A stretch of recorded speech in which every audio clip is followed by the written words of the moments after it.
4-годишнината од трагичната несреќа кај Ласкарци, во која животот го загубија 16 лица.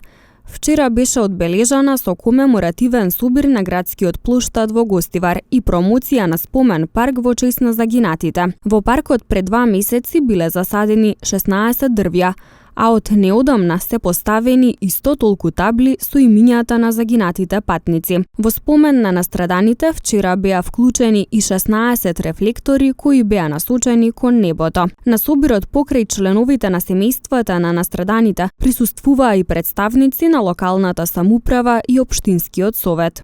Дозволете да ви одговорам на име на градоначалникот на општина Гостивар, господинот Арбен Таравари, кој од објективни причини не може да биде во ова комеморативен настан. Како што знаете, денеска е 4-та година од трагичниот настан, каде ние изгубивме 16 од наши сограѓани и преживени други.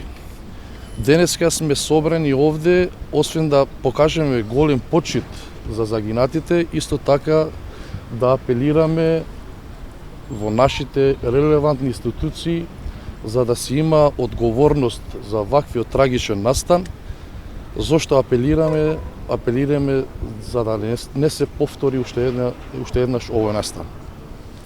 Како што знаете, ние во нашиот парк веќе имаме 16 стаблени садови, кои исто така имаме и 16 табли со име и презиме на загинатите на трагичниот настан што се случи во Ласкарци. Страутната сообраќајна несреќа се случи на 13 февруари 2019 година, кога автобус на Дурмотурс кој се обраќал на релација Скопје-Гостивар излетал од коловозот на автопатот Скопје-Тетово во близина на селото Ласкарци. За овој случај се води судски процес од септември 2019 година, но досега се уште нема разрешница. Додека за несреќата се обвинети 3 лица за сторени тешки кривични дела против безбедноста на луѓето и имотот во сообраќајот и уште 3 лица за соучество во истото дело.